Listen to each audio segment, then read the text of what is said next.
2. Test 1 2 test. Good morning, everyone. Can everyone hear me or no? No? Okay, let me get 1 sec here. Test 1 2. Much better. Good morning, everyone. Thank you for being here. We're going to get the program started in about 22 minutes. We have breakfast still hot and ready. The sunrise is still coming up beautifully out there. If you have any marketing materials, business cards, flyers, giveaways that you would like to pass out, we have a beautiful table out there with a white tablecloth. Please make sure to put your information there. We have photographers taking pictures at the Step and Repeat. You don't want to miss out. We have our lovely city council here, our mayor walking around. Feel free to network. We will get the official program started in 22 minutes. Thank you.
Test 1 2. Test 1 2. Testing the volume, just making sure. Test 1 2, everyone. Again, we're just doing the volume check. Beautiful. I think this is much better. Test 1. We want to make sure also on YouTube it's heard loud and clear. Will be televised.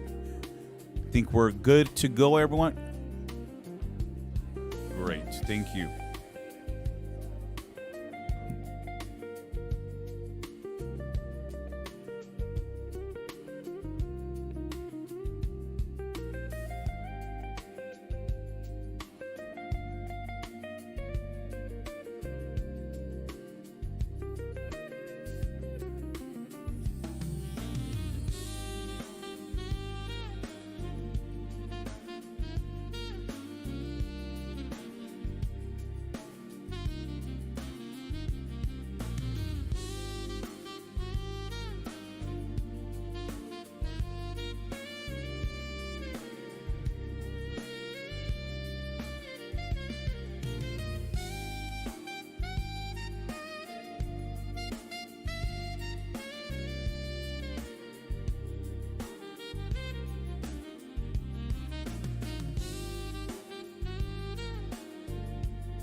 Test 1 2. Test 1 2. This is the 5-minute call, 5-minute warning.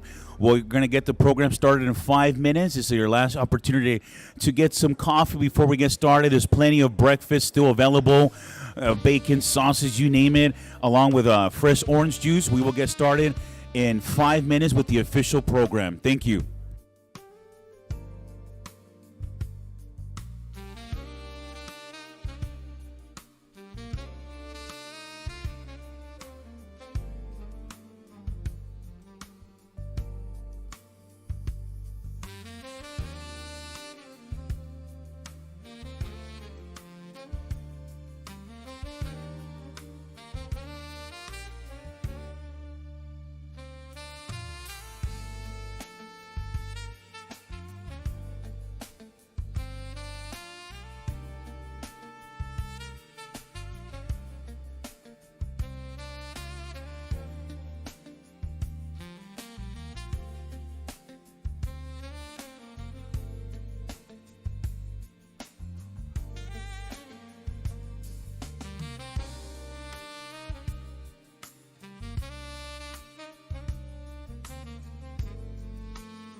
Test 1 2. Test 1 2. Test 1 2. Good morning, everyone.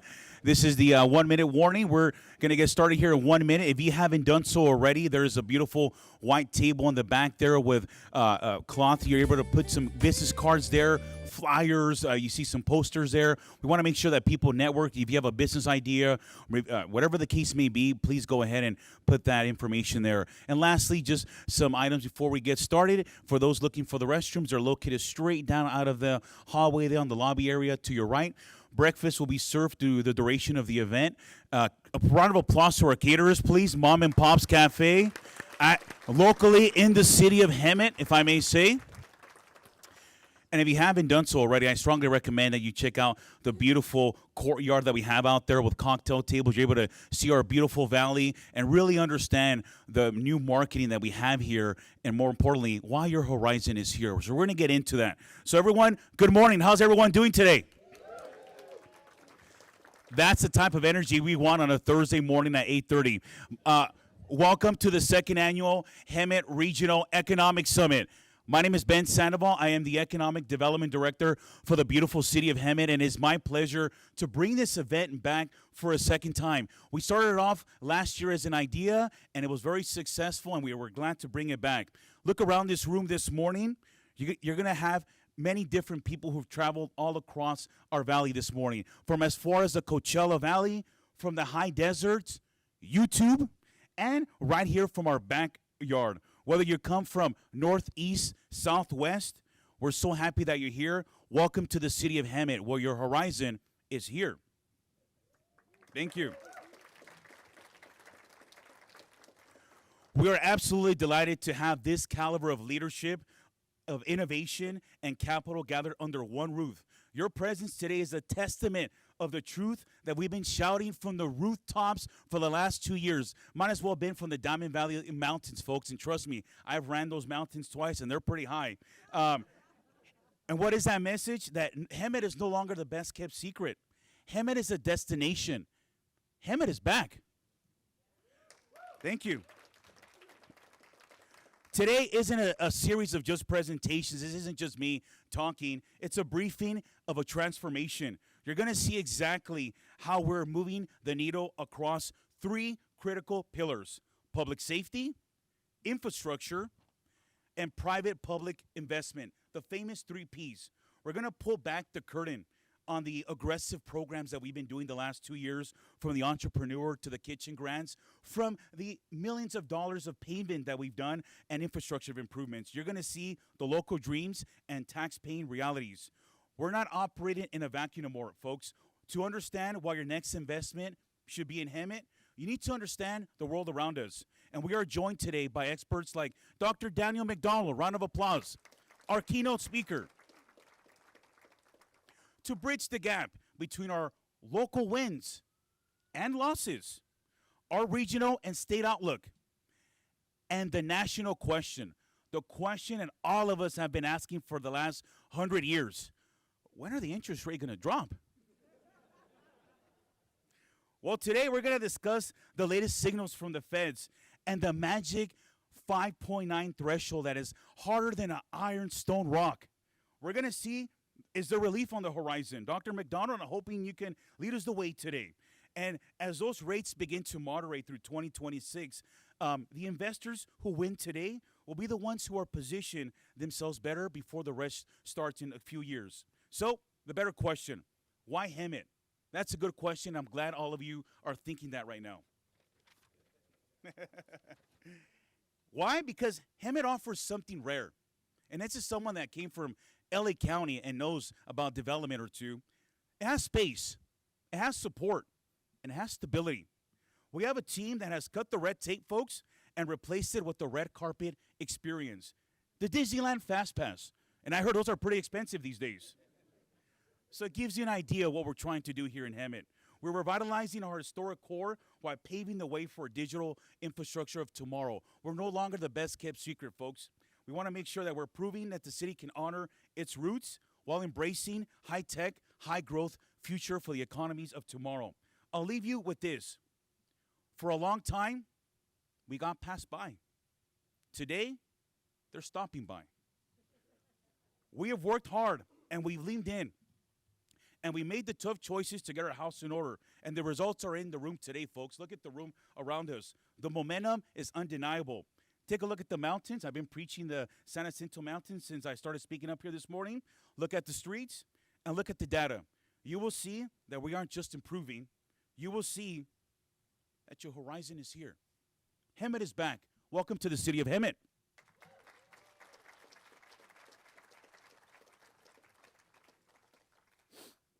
Beautiful. Well, with that said, at this time, I would like to ask everyone to please rise for the presentation of our colors. Please rise.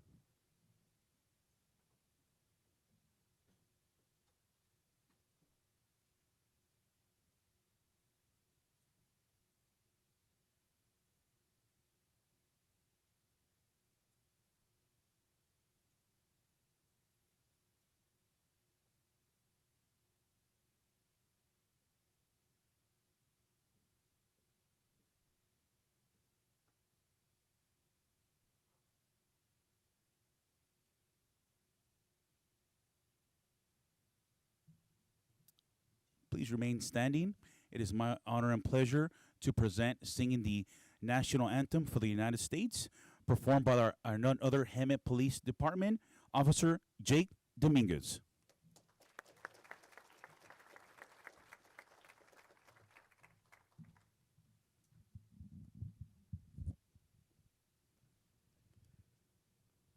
Oh, say, can you see by the dawn's early light what so proudly we hailed at the twilight's last gleaming, whose broad stripes and bright stars through the perilous fight o'er the ramparts we watched were so gallantly streaming, and the rockets' red glare, the bombs bursting in air, gave proof through the night that our flag was still there.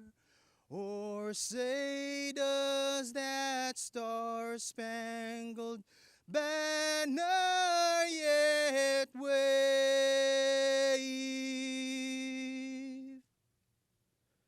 o'er the land of the free and the home of the brave?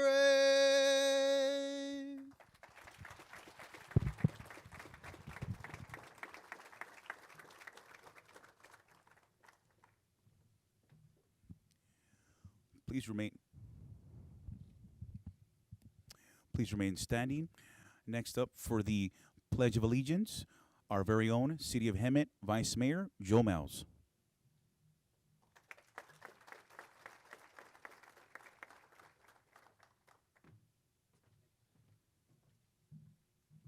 Good morning, ladies and gentlemen. If you face a flag, put your hand over your heart, please, and begin the Pledge of Allegiance. Thank you. Those who are military can salute. Thank you. I pledge allegiance to the flag of the United States of America and to the republic for which it stands, one nation, under God, indivisible, with liberty and justice for all. Thank you.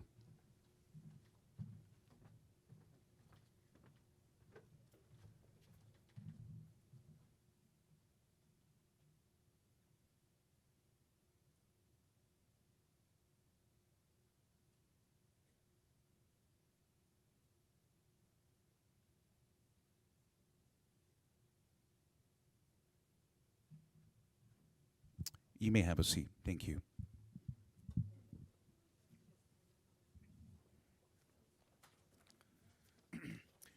Beautiful, everyone. And before we get started with our next program here, I do want to just welcome a few dignitaries that we have here. I'm going to move along quickly. Shouldn't take more than 2 minutes here, but we want to make sure we give kudos. And we've already met our, excuse me, actually, we have not. So can we please have our Mayor Linda Krupa please stand?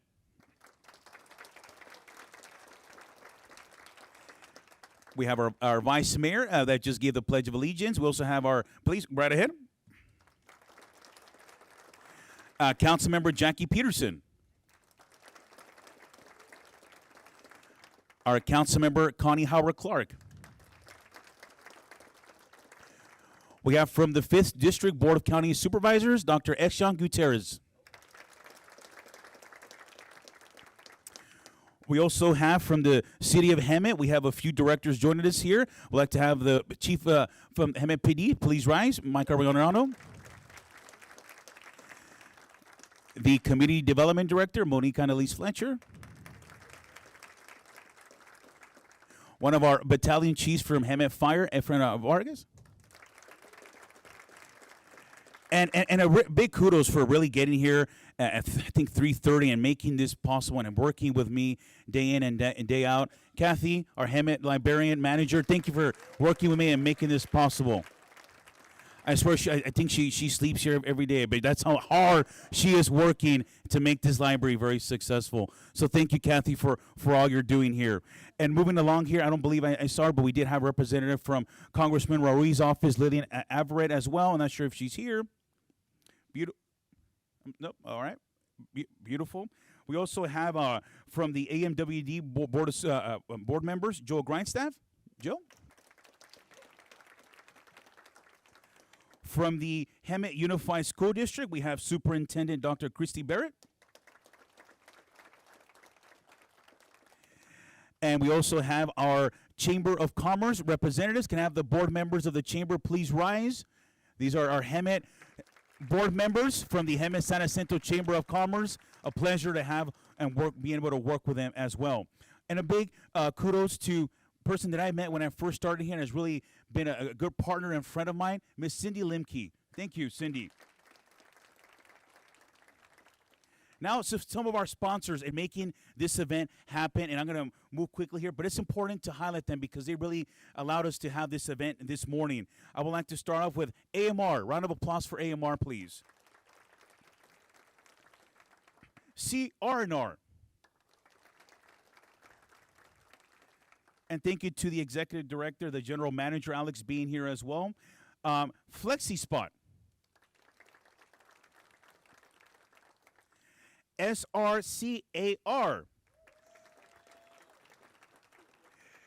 I practiced that for a month. Just want to make sure you understood that, okay? It's been a tough one for me on that one. I didn't want to get crucified. Next one, Menlo Highlands. Thank you for their generous support. Premier Development. The Hemet 76 gas station. And the Hemet Auto Mall. Round of applause to all of our sponsors. At this time, did I miss any dignitaries? And of course, we have our city manager, Mr. Mark Presswich, of course. He was going to come up. And of course, we also have our upcoming interim city manager, Noah Rao. Well, saving those best for last. It's a little nugget in there. So, everyone, we're really excited to really get the show started. You didn't come to hear me speak. So, I would like to call the next guest speaker, and it is my pleasure and honor to welcome, and a big round of applause for the City of Hemet Mayor, Linda Krupa.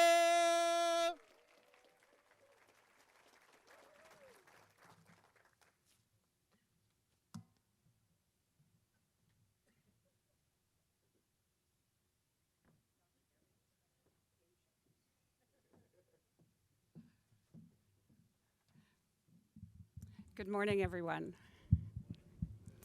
It is an honor to welcome you all to the second annual Hemet Regional Economic Summit here at our beautiful Hemet Public Library. On behalf of the City Council, welcome to the heart of San Jacinto Valley. Whether you are a local stakeholder or visiting from across the region, we are truly delighted to have you here. Today, we are not just looking at spreadsheets. We are here to map out the future of a community that is rapidly transforming. When we say, your horizon is here, it isn't just a slogan. It's a reference to our unique position as one of the last frontiers of affordable, scalable growth in Southern California. With the Small Business Grant and Entrepreneurial Grant and the Kitchen Grant Program, we are stepping forward to boost local businesses and to design local culinary startups. We are doing a lot with infrastructure, which I'm sure you're going to hear about from others this morning. One of the things that really I think is outstanding is we have produced a San Jacinto Valley cultural map. And it is a map that has pinpoints all over it with exciting things of our history, things to do, things to see, museums, what this valley is all about. And it is on the city website. This will drive tourism and even foot traffic for people who live here, because it's always surprising. You can live here for 30 years and never been to the Ramona Bowl. So I'm going to ask that question. How many people in here have not been to the Ramona pageant? Oh my God, there's actually people here. Okay, Lori Van Arsdale has tickets, and I will tell you there is a local ordinance that if you have not seen the Ramona pageant, our police chief knows where you were sitting. You can be arrested in this city for not having been to the Ramona pageant. So, today you will learn why the Hemet San Jacinto Valley is the next logical step for your business and your investment. You will see data on our growing workforce and our commitment to safety and community beautification. You will hear about our partnerships from the County of Riverside to our local small businesses that prove that we are a city that works with you, not against you. So the horizon isn't something far off. It is here. It is right here in this valley, in Hemet. So let's build it together. Thank you for being here. And now I would like to introduce our awesome city manager, Mark Prestwich. Thank you.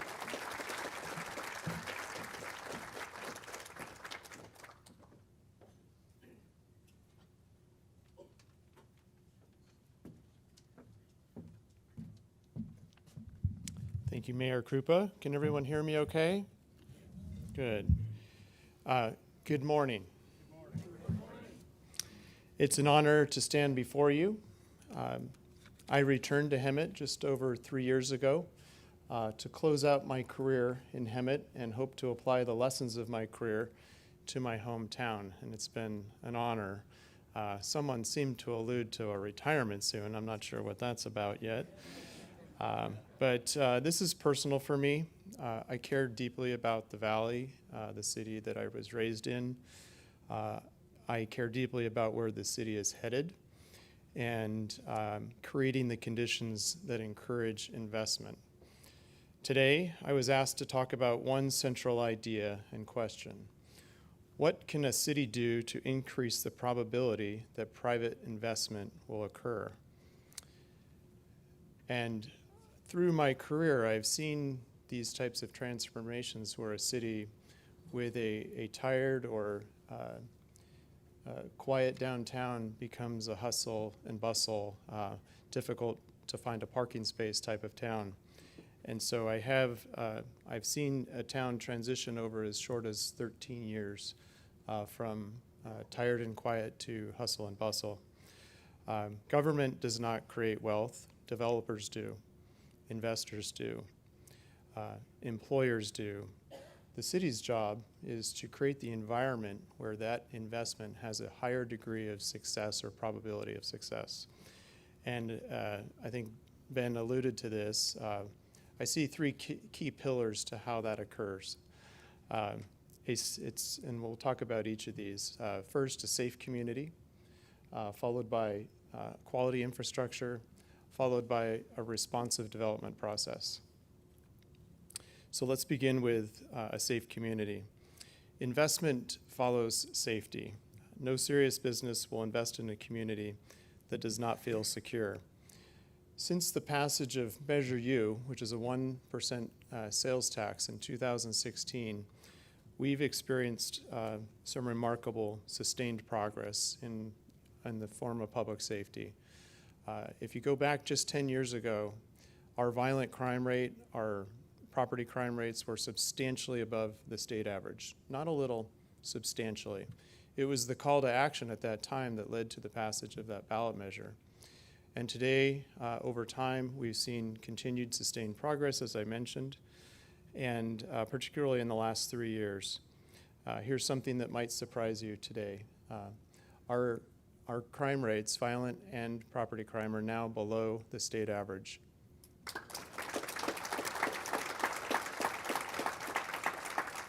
It's something to be really proud of. There are 483 cities in California, so think about that. And our path and our trend is continuing to head in the right direction. So we're very proud of that progress. It didn't happen by accident. We today have the highest police staffing levels in the past 15 years. Our Aero team, which is a quality of life team, operates 7 days a week.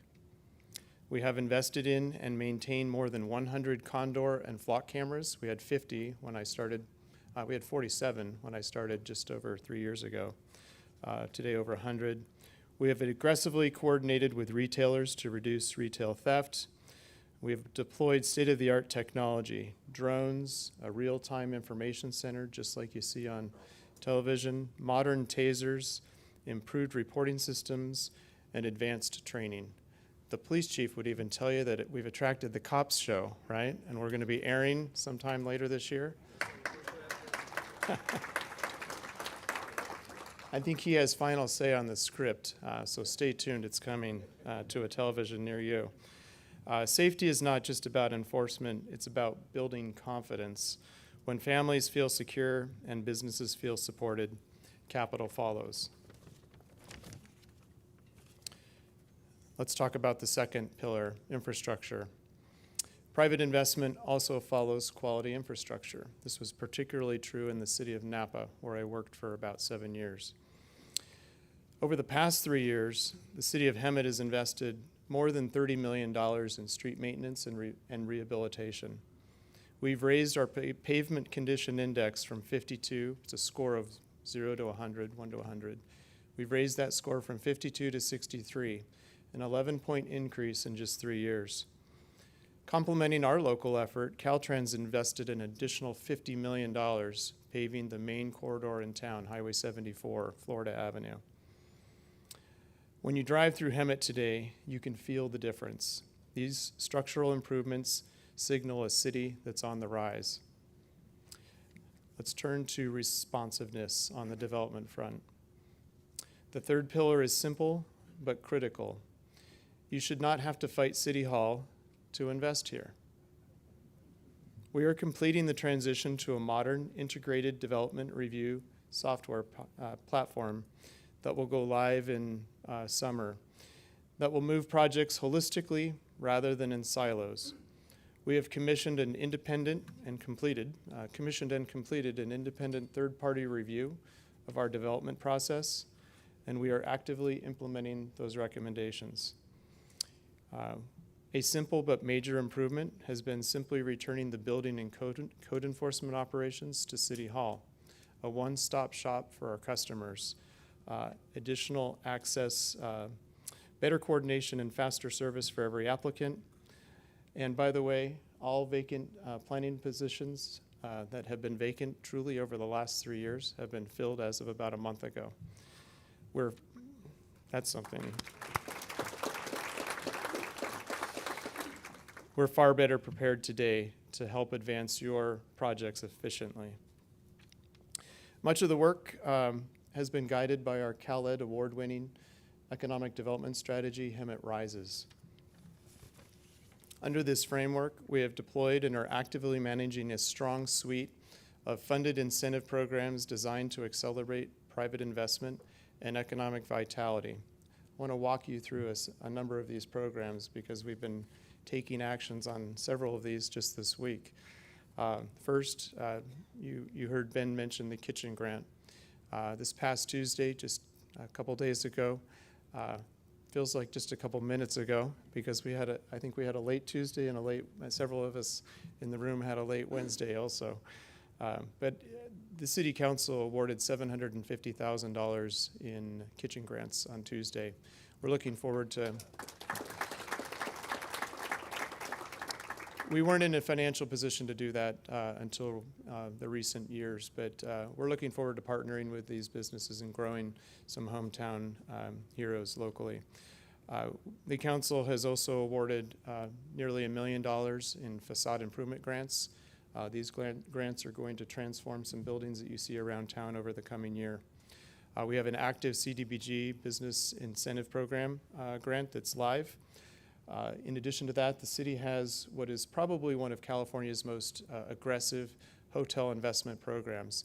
That's not only for new hotels, and it is available. There's a remarkable methodology available for an investor that would like to take a chance on downtown Hemet, but also a program that invests encourages investment with all of our existing assets.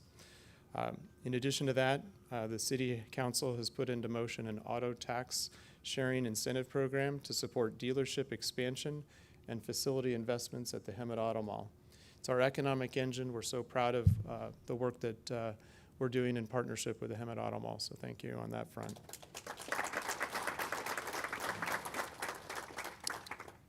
On Tuesday, the council, this has been something we've been working on for nearly 3 years. You can maybe I guess, feel the fact that there were a few items I wanted to get across the finish line before I retired. Tuesday was a busy night, but we were done by 9:01. But the trash enclosure grant program, the council has allocated $1 million for this program, and on Tuesday culminated about 2.5 years of effort on this front, and we've awarded $1 million that will take care of 20 trash enclosures. 17 of those, I believe, are on the Florida corridor. You will notice a difference over time as these get built.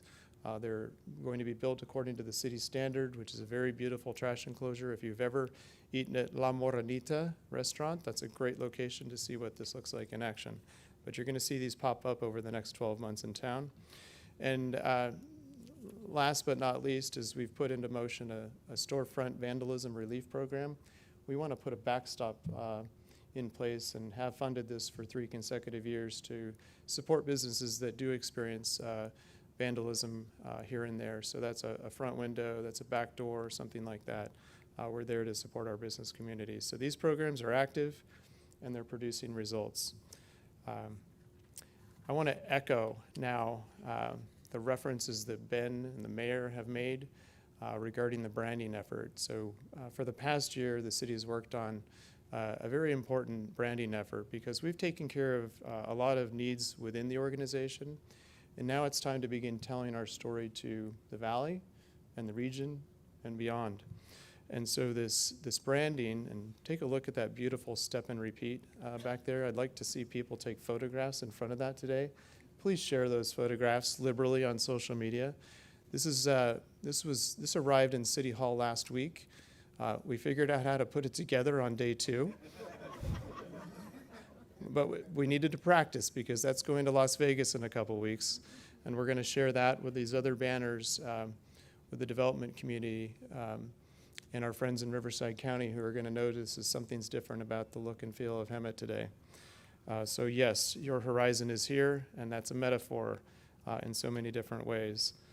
And before I close, I did want to share a personal announcement that I think is, I probably know more than half of the people in the valley in this room, and you're aware that I'm planning to retire. My final day will be on Monday, so I'm grateful for the opportunity to lead this city over the past 3 years. It's been an honor.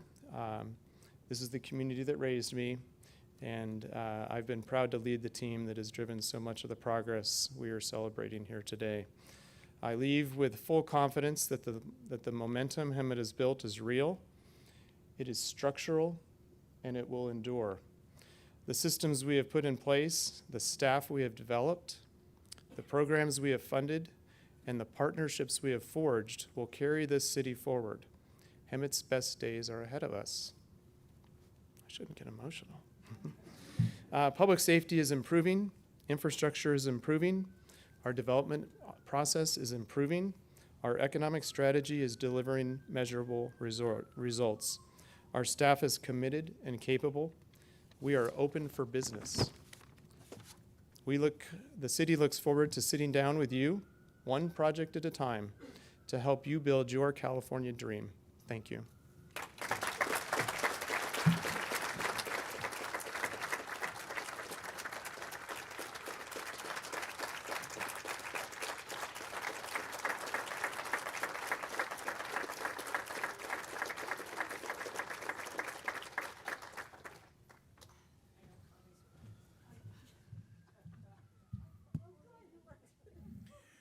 And I echo, everyone can hear me, correct? And I echo that. Mr. Presswich, he's the one that brought me on board, took a chance on me, and I wasn't sure if he thought I was too energetic or not. Was it going to work out? But he brought me on board, and I mentioned this, and I think I said this 5 times already, but thank you for the opportunity. It's the best decision of my life coming to Hemet, sir. Thank you.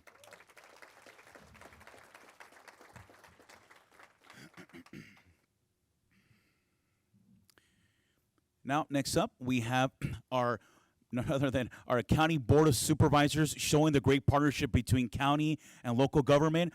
Our Board of Supervisor, Dr. Exxon Gutierrez. Round of applause, everyone.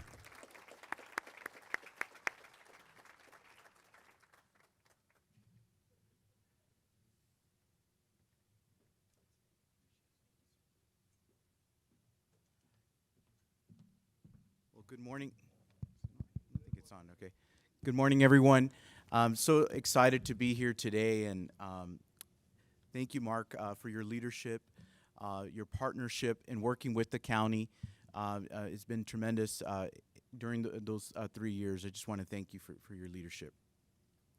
You know, I think of today, this morning, as I was sitting here, the word partnerships, collaboration, and I truly see that here with the city of Hemet, and how Hemet is truly rising. And I just wanted to share with you today some things. There we go. I just wanted to share with you today how Hemet has actually partnered with the county and vice versa, because I think that is a very important thing, especially for investors and developers that want to come and do business in the city of Hemet. As Ben mentioned, I'm the county supervisor for the 5th District, and I did want to just share with you, with our first slide, that the 5th District actually has about 500,000 residents. So we're a county of 2.5 million, which is actually the 10th largest county out of 3,100 counties. And the district is 500,000 residents, which equates to being larger than 41 counties statewide. The average household income is over $76,000 per year, and residents work in a variety of different sectors: healthcare, transportation, office and administrative support, sales, and even construction as well. And I don't think the slides are popping up. Okay, there they are. Okay, I'm on slide 3. Okay. So here's a map of our district, in case you don't know. But it looks kind of like the state of Texas, all right? And it has 6 cities, which includes Hemet and San Jacinto, and also 15 unincorporated communities. And I wanted to just share that it's actually the fastest growing district because of the housing needs and the housing development. And like as Ben mentioned, the availability of land, right? We need land to build more housing, and that's going to bring people and then also bring more jobs and development. So it's really, really a great place for many individuals. But now I want to share with you just a couple ways that the city of Hemet has really partnered with the county and vice versa. When you hear about infrastructure, I was mentioned earlier, we really have worked really hand in hand together with many of the arterial ways that come into the city of Hemet. That's Ramona Expressway, Gilman Springs, and also the 79 realignment project as well. Those are very, very critical and important. Sometimes people think, oh, infrastructure doesn't sound that great, or it's not as sexy enough, right? You know, but it is very important, because if you don't have those arterial ways with less traffic or less car accidents and things like that, people will not want to move to the area. I can tell you that in other parts of my district where the traffic is very heavy, specifically in the pass area, that's a major, major issue for businesses that want to go to the area. So if we can improve those arterial ways, it's really not only going to improve the quality of life for the residents and the businesses, but it will bring more people to the city of Hemet, and then Hemet will continue to rise, which is a great thing. I did want to share with you that Hemet has been in the forefront of supporting our young people, our future people, future leaders. In fact, I just wanted to thank the fire department, the City of Hemet Fire Department, for the Community Risk Reduction Program. This is a program where we partner with the fire department here to support young cadets that want to become future firefighters or go into public safety, and we provide them with stipends. So the county provides them with stipends between the ages of 16 to 24, and they help them with training, counseling, and even networking and job opportunities. So that's a great way of the City of Hemet really thinking ahead and making sure that we're keeping our young people at the forefront. We also started a program called the Youth Community Corps in the County of Riverside, and we work with the City of Hemet with this program, and I want to thank the City of Hemet, specifically Mark and his management team, for having many of our Youth Corps students or kids, students, working with the City of Hemet in various departments. In fact, Hemet was, when we created this program, we wanted to have young people placed in various cities and various county departments, so that way they can learn about a job, in the public sector. And then at the same time, we would also help that city or county by providing them the wages. So we pay for the wages for those young people. And Hemet was one of our first cities to sign up. And they said, you know what, sign us up. I also want to thank Ben as well, too, for helping us with that. So I also wanted to share another program is our Homeless to Work initiative, where we do help folks that are unhoused with part-time work in either beautifying or cleaning the community. And it's for 90 days. We provide them stipends in doing that as well, the county, and wraparound services. And then we also bring our continuum of care folks to also help them with housing needs and other issues as well. Also, we have the Second Chance program, and this is for folks that are unfortunately involved in the justice system or were justice impacted between the ages of 16 and 24. And this is a program that we have right here with CFLC in Hemet, and they run the program for the county. And one of the great things about this program is we've placed over 56 young people in the past year in various part-time work, retail jobs, and hopefully turning their life around and not going back into the same system. One of the things that we deal with in the county is our correction system, right? And people that go into the jail system and go through the whole process.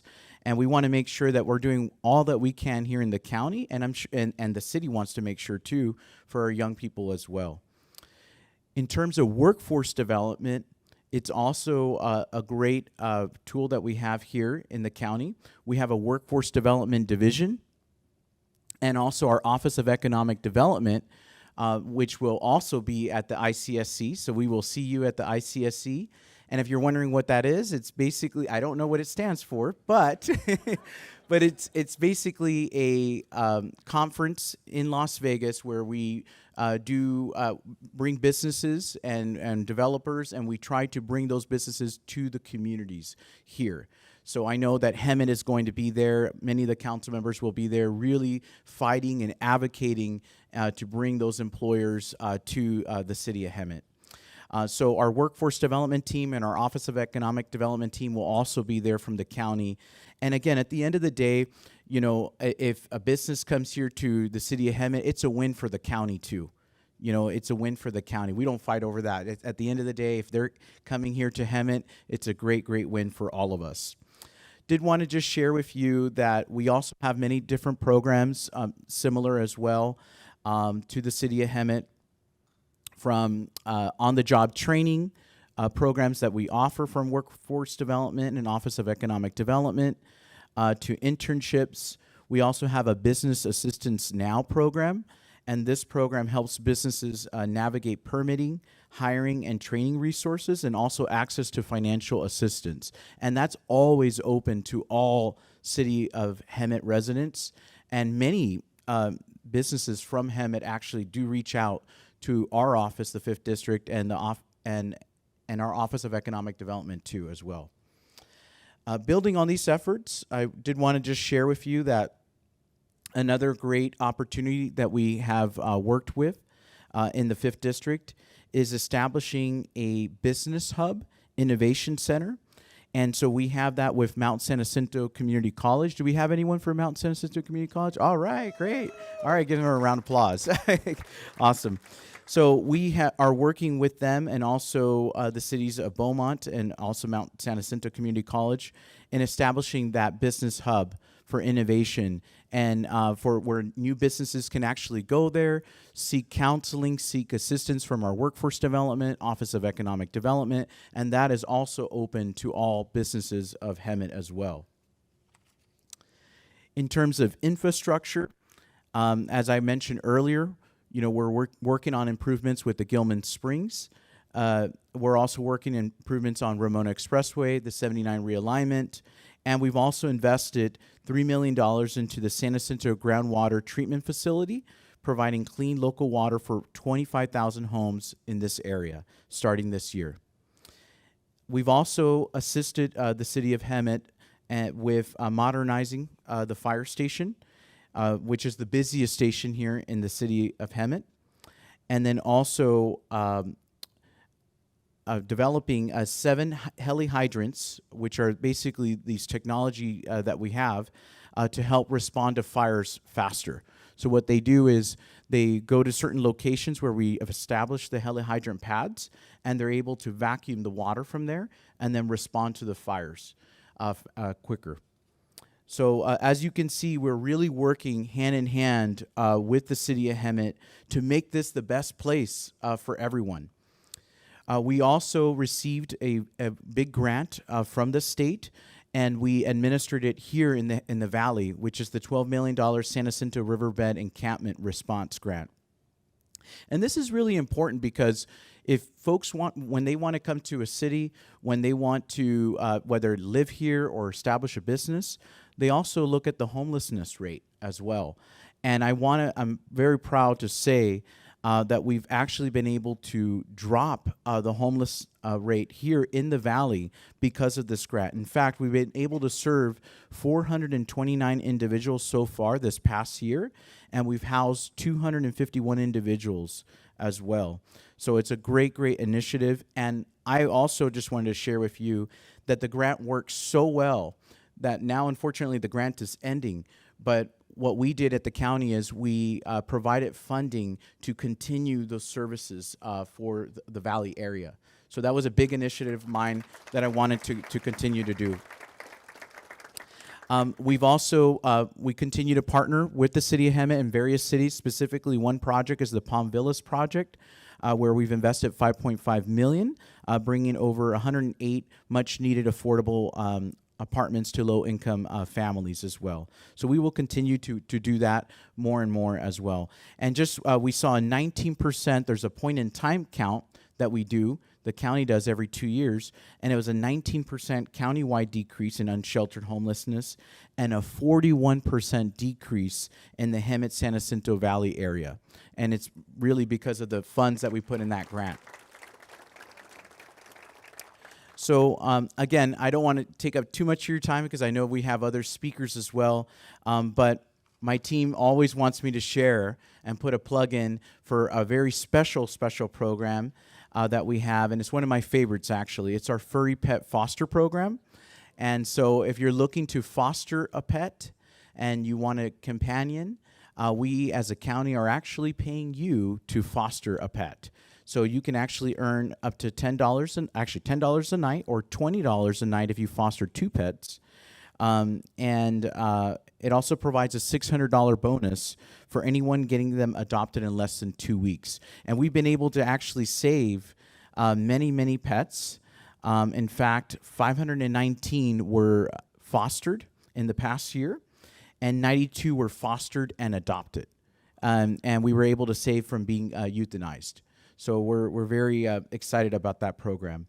So I shared a lot of different programs, a lot of different things that we're doing in the county.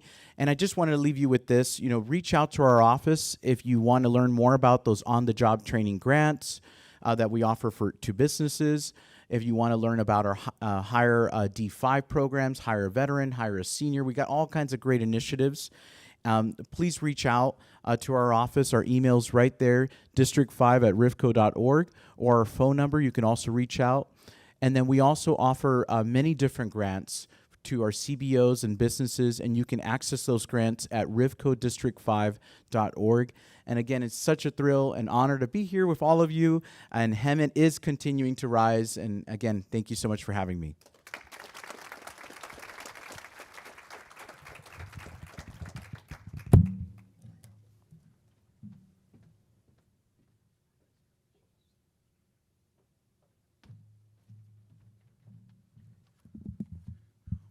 All right, everyone, we are getting ready for our keynote speaker. We're really going to find out where these trends are coming. We have one more person to come up. We're a little behind schedule, but we're going to move this forward here. We have from the Hemet San Jacinto Chamber of Commerce, Coca Longsmith, board chair. Come on up, please.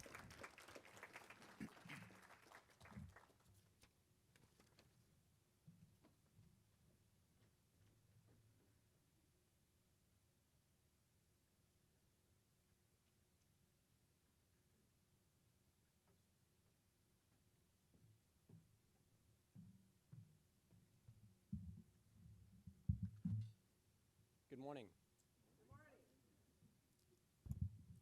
I'm going to tell you a long story here. About 22 years ago, a love affair took place.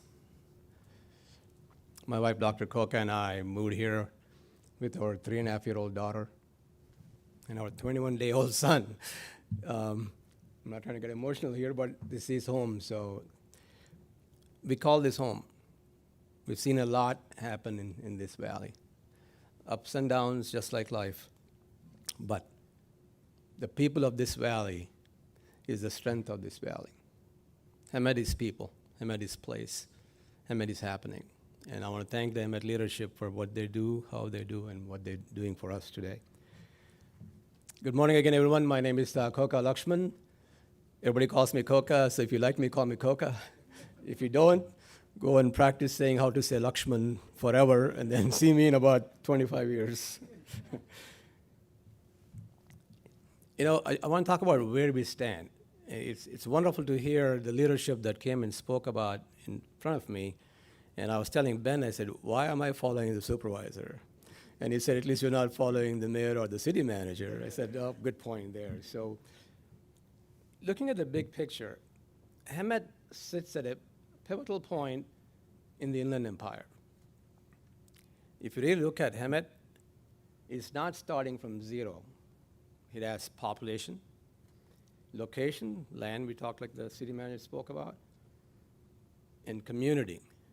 We have the community identity, but its economic profile still has room to grow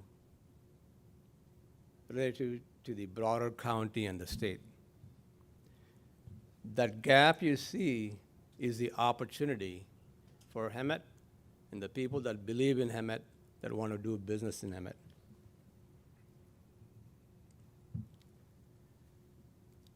Life is full of challenges, but if you only look at it as a challenge, then that's all it is. But if you look at it as an opportunity, that's all it will be. So take a look at that. Hemet's opportunity is inseparable from its challenges, just like our life, right? Does anyone here have nothing but opportunity and zero challenges? Well, I thought if you did, I was going to come sit down and talk to you and maybe patent it so we could make some lot of money. So, unemployment, underinvestment, and outside perceptions. That's a big one. Outside perceptions have held the city back. But they've also made the case for action unmistakably clear. That's how much opportunity we have. This is the community that face hard truths named them honestly, and chose to move forward. Perfect example, bringing Mark as our city manager.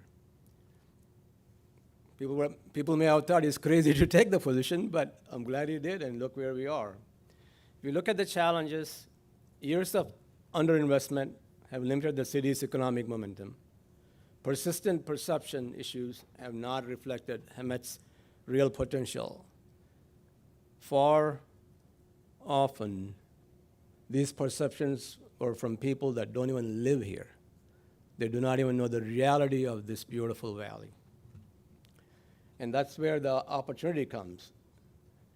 You have the upside, nothing but the upside. That's how we look at it. In Hemet, San Jacinto, and the neighboring city of Menifee, we have close to 140,000 acres of land, of which about 130 acres are commercial properties. In just these the little region here, we have close to 50,000 square foot of commercial properties. Folks, I'm an MBA, I'm a business expert.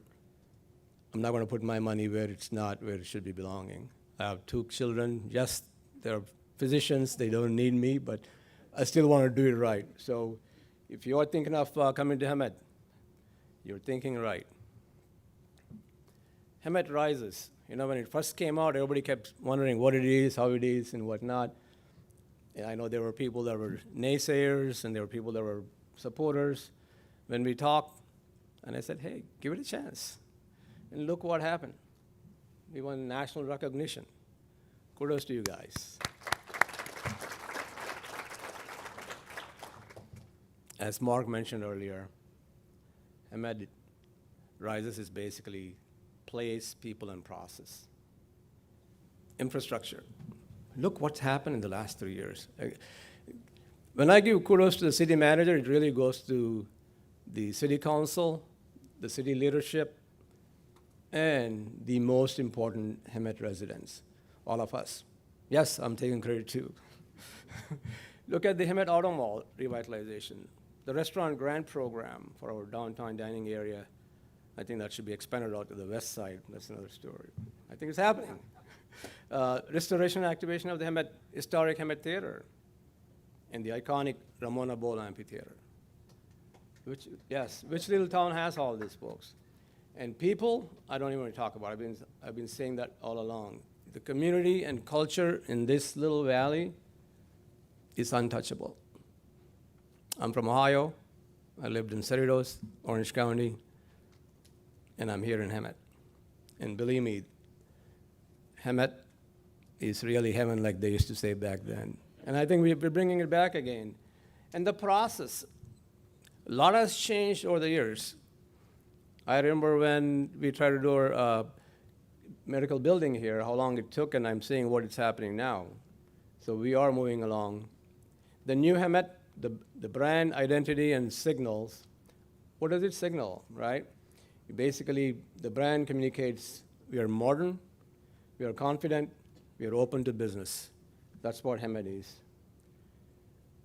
Investing local is important things, folks. And just saying it's not because the city is actually doing it. And look at when they hired Mark and then Mark brought Ben. These are high-power people to bring to this small city. They have done a great job in talking them into accepting this position. Look at all the grant programs that the folks have talked about before me. I'm going to cut short really because of the time. I want to personally thank the city council, the city leadership, police chief. Thank you for being here. You know, so many of you, it tells a story when people that are from Hemet left and came back and then took on responsibilities. And Supervisor Gutierrez, you've been a big fan. We are big fans of you, like I was telling you earlier. So I want to end by thanking my chamber board members. Chamber is working hard. We're all trying to turn it around. When they asked me to come and lead the chamber as the chairman, I didn't realize how deep it is. We're still figuring out how deep it is. But we need you to make things happen for us. So become members so we can move the city forward. I also want to acknowledge my wife, Dr. Coca, for being here, and our staff there from the healthcare side, Andrew, our chief operating officer, Nick, our Director of Operations for the Resilience, Behavioral Health, and Mental Wellness. And last but not least, I also want to recognize Alex, the gentleman who has been taking photos, does so much in the community. He's our newest board member. We just approved him. He hasn't even officially taken on his charge, but I want to thank you. And I'm closing here, Ben. I want to say, where is Dean? Hey, Dean, thank you for your services. He's retiring as the general manager for Valleywide. You've done a great job, and I know you're handing off to a great guy. So thank you all. Have a wonderful day.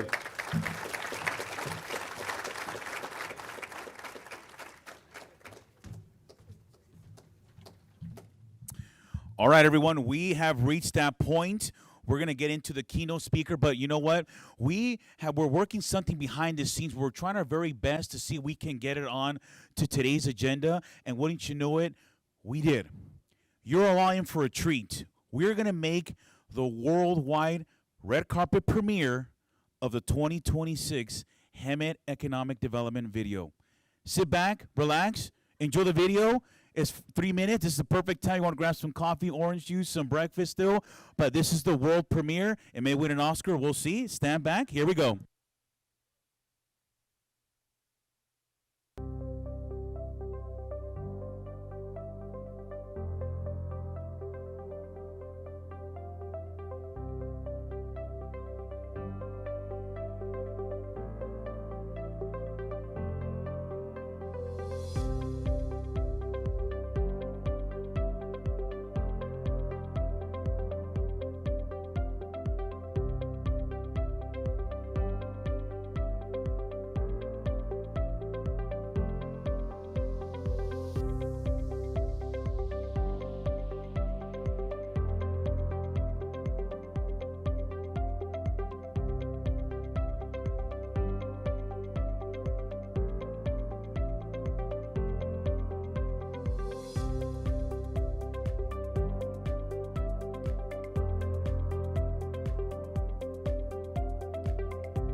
Test 1, 2. All right. Make sure you place your vote to make sure this is the 2026 Academy Award for Best Short Film. All righty. So we are ready. Who is ready for a keynote speaker? Who is ready to find out when the interest rates are going to drop back to 2%? Professor, is that next year? I don't know. We're going to find out. Well, we heard that loud and clear.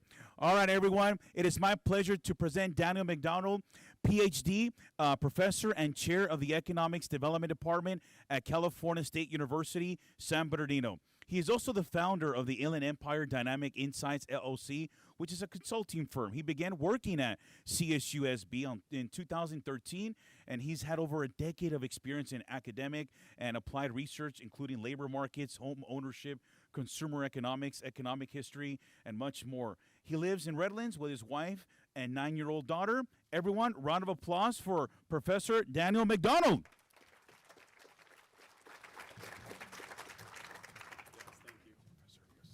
Thanks.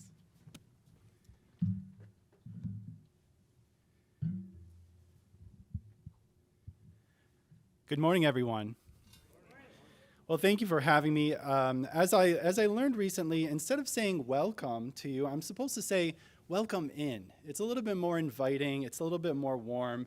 So welcome in to this environment, to this event, to this program. I'm very happy to be here. I'm going to offer you an economic forecast of this region that is realistic, grounded in the data, and focused on where we are headed rather than just on where we are. My honest assessment of the San Jacinto Valley and Southern Riverside more broadly is that it is a ray of sunshine in a cloudy sky. That might sound a little rhetorical, a little bit not so professorish, but I hope to convince you that it is a solid, data-backed assessment of the situation, hence my title. So we're going to begin with the macroeconomy. We don't live in a bubble out here. We are impacted by national events, so I want to talk about that briefly. And then I want to move on to the more exciting stuff, which is what's going on in Riverside County, and even more importantly, what's going on right here in Hemet and the Valley.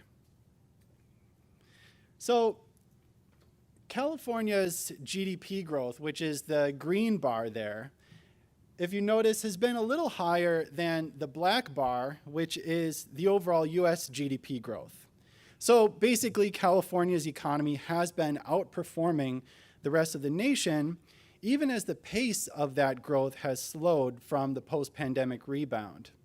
So while we're no longer in a rapid expansion phase, the outlook still points to continued positive growth rather than contraction. The numbers on here are not negative, folks. We still have 2.5% GDP.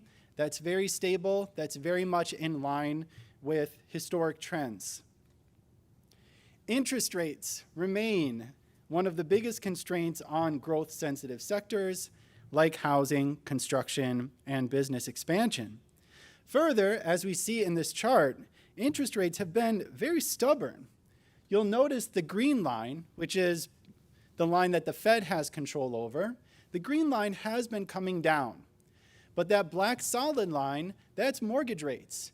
And they're not coming down so easily. They're not as convinced. So what we've seen, especially in 2024 and a little bit into 2025, as the Fed started cutting rates, mortgage rates remained pretty much steady. Now there's always a little bit of a lag here, so we'll be continuing to follow up on this. But my best estimate for the end of 2026, Ben, is upper fives at best. So those 2% rates, I'm not sure if they're going to happen anytime soon. I know Jerome Powell is on the way out, by the way. Put your pitchforks away. I know he's on his way out. Yeah, I know. But the Fed is an institution. My students actually just yesterday, I had them put on a mock FOMC meeting where they had to tell me what they think interest rates should go. And it just goes to show you that these things are made by committees, by groups of people. No one person has control over where the interest rate is headed. As we can see even in this graph, right? The market can resist. Even Fed pulls on the policy, right? And so that's why I'm not hopeful for anything too dramatic by the end of 2026. Inflation is one of the main reasons why I remain very pessimistic about interest rates. Inflation has come down substantially from its peak, back in 2022 and a little bit into 2023. And that is encouraging. But it has not fully returned to the Fed's preferred range. And that is one of the main reasons why they are cautious about cutting rates. Just yesterday, 3 Fed chair people said very closely and very specifically that they are not in a position right now to cut rates. In fact, they want to go in the other direction because of geopolitical issues and so on. So there's a lot of things going on in the Fed right now that are pressures against cutting rates. And for that reason, I don't expect rates to come down anytime soon. So that means consumers are still feeling pressure, right? And the Fed is likely to remain cautious, even if energy prices, especially if energy prices create another round of inflation risk. There are a couple other job indicators that I track. I look at job counts versus the pre-pandemic trend. Those have veered off a little bit. That makes me a little concerned about our ability to kind of get back to trend. But as I'll show later, this is Inland Empire, and I think some things are happening more specifically in Riverside County that are more promising. When we look at 2 other indicators, retail sales first, that's shown a steady upward increase. So again, this is not a contraction. These numbers are not going down anytime soon. We're still on steady foundations. That goes for lightweight vehicle sales as well. Those peaked earlier in 2025. Heading into 2026, they've gone down slightly. But again, we're still on that kind of historical average trend, maybe a little bit worse than what we were doing prior to the pandemic. But again, no cause for any major concern. So that's the broader context, but what I really want to talk about is Riverside County and, again, the Hemet region. The key question for us, okay, today is how this region is performing within this higher rate, slower growth environment, and whether it is merely weathering that environment or actually building competitive advantages. As any investor will tell you, right, interest rates are a concern, but they're just one side of the equation. We have to show the rate of return, right? The return on investment. And that is where I think we are doing quite well. So we'll see that the answer becomes that there are advantages. The county stands out as one of the strongest large county job growth stories in California, with especially strong performance relative to neighboring Southern California counties. That 2.5% per year rate is the highest in Southern California counties and the highest among big 1 million plus counties across the entire state. So Riverside is doing very well in terms of job growth relative to its neighbors, and that's one of the strongest indicators that I've found. We're also having a workforce that is increasingly educated. So percentages increasing for bachelor's degree holders, master's and professional degree holders, increasing at a very healthy clip. Now I'm going to go back, kind of cycle ahead for a second to GDP. We have GDP numbers that show what are the leaders in the county for GDP growth, economic growth. That's transportation and warehousing, finance and insurance, professional and business services, educational services. I'm going to dive deeply into all these sectors and talk about what specifically is growing in these sectors. But it's very important that we have a diversified array of industries that are contributing to Riverside County's economy. Now, the job picture looks a little bit different. Some of the industries on that previous slide drop off and are replaced by others. This is a very important lesson for economic development, right? The industries that might be contributing to the economy are not necessarily the same industries contributing a lot of jobs. These are the industries that are the job engines of Riverside County. So I'm talking educational services, health and social assistance. These have remarkable job growth over the last 10 years, and therefore we feel very confident projecting that into the future. Construction, transportation and warehousing, and also arts, entertainment, and recreation.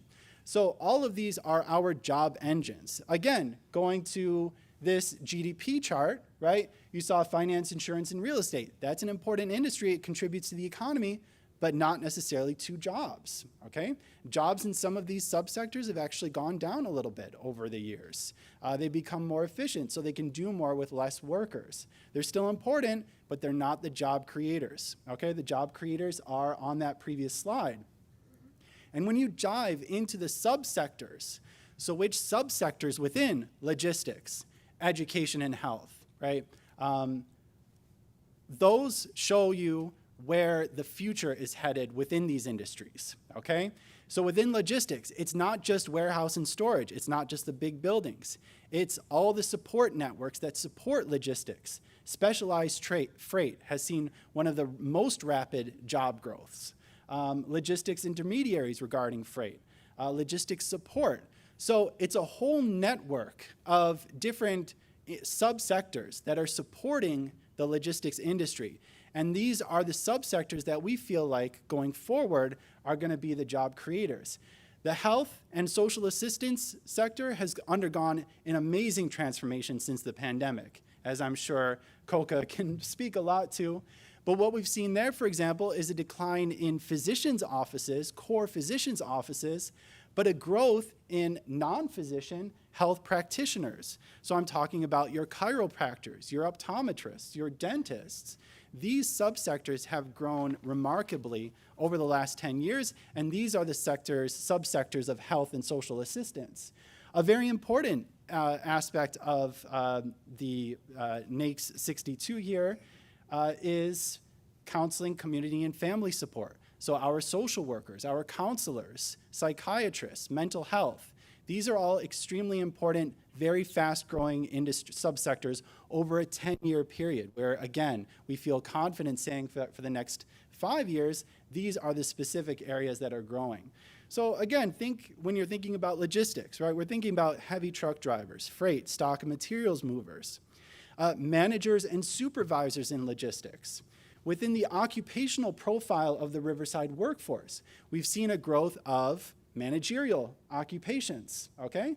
Those are not jobs that are going to go away because of AI, right? We need people who know how to manage teams. And those kinds of occupations are the ones that are growing. In education, we see both some of the more non-traditional, right? Not just your elementary and secondary school. This is private, by the way, but also technical and trade schools, adult and child enrichment. So, driving schools, other instructional sides of this experience economy, which is a completely new word for me I learned about a while back, the experience economy.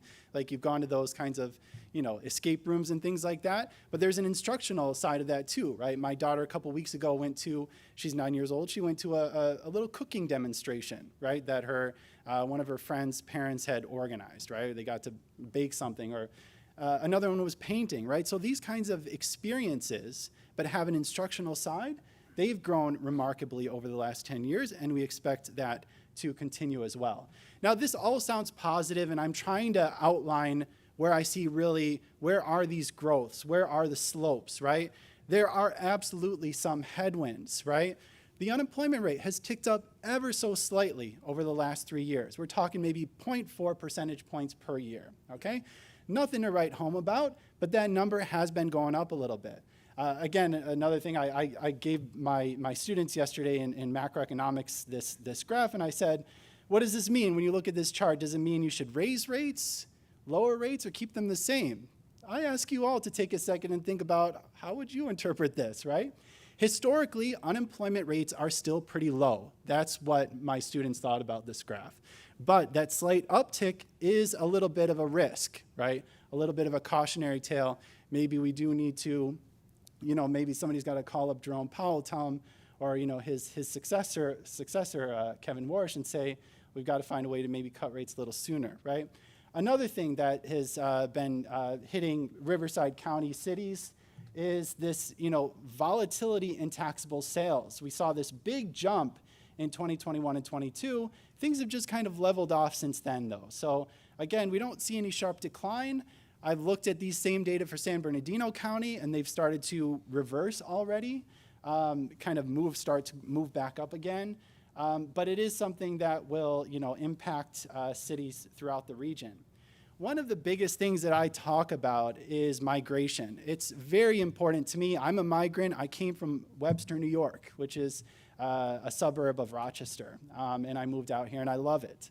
But migration trends have gone through a lot over the last 3 or 4 years. What you're seeing here is a comparison of inflows to outflows in Riverside County over the last few years. Now, the net inflows are still there. We still see more people moving into the county than moving out. But what I see here is a little bit of a risky situation, okay? We're not like San Bernardino County. San Bernardino County has fewer inflows than outflows, okay? More people are leaving San Bernardino County than coming in. That's not true in Riverside, okay? People are still coming in more than they're coming out. But we got to hold on to that, right? We got to make sure to continue to convince them Riverside County is a good place to build your family, right? Own a home, and that's going to be tough because statewide, it's tough, right? We're seeing net outflows of people out of California for a number of years now. One highlight, though, that I want to really focus on, and just to kind of end this section on Riverside County, is that there's a very key difference in income. The income of people that are coming in versus the income of people going out. The average income of households coming into Riverside County is much higher than the average income of households leaving Riverside County. That's a net positive, okay? This is IRS data. It's tracking AGI of households through tax return information, and it shows a clear positive in the income being brought into Riverside County. This is a big plus. This shows you that Riverside remains a very important place to invest and do business because we are bringing in people that are earning a lot of money. As you can see on the left, that's not happening in San Bernardino.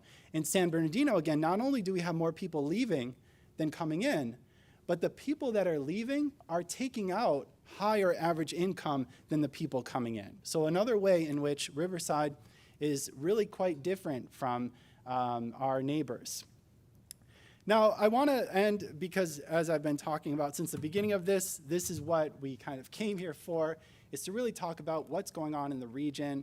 And what I want to kind of do is a very quick plug from my own organization.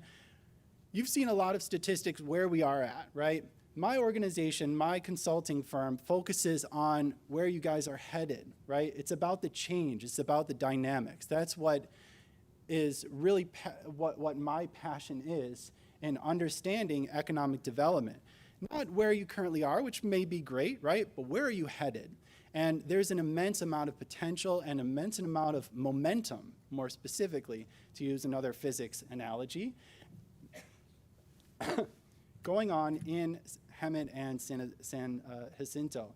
So first of all, the highlights. You saw some of these in the video, but the population stance, you can see different numbers. The population I have is about 92.9. I would say at this point it's probably closer to 94, 95.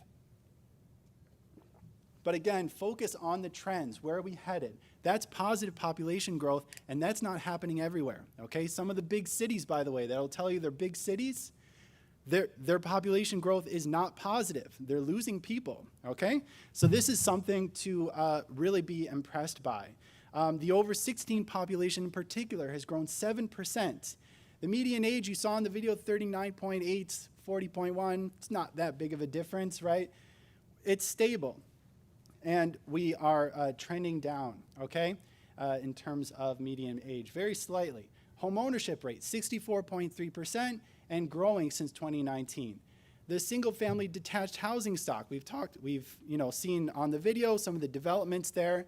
That, for me, is very important. I'm a housing guy. I think it's really important that we focus on our single-family detached. That's increased 3.1 percentage points. That has a very big impact on home ownership, and that has an impact on drawing the kinds of residents that are going to work in some of the sectors that I'm going to talk about in a second. So really just very impressive statistics on workforce growth and population, very low ownership costs relative to the rest of the county. That has helped generate population growth.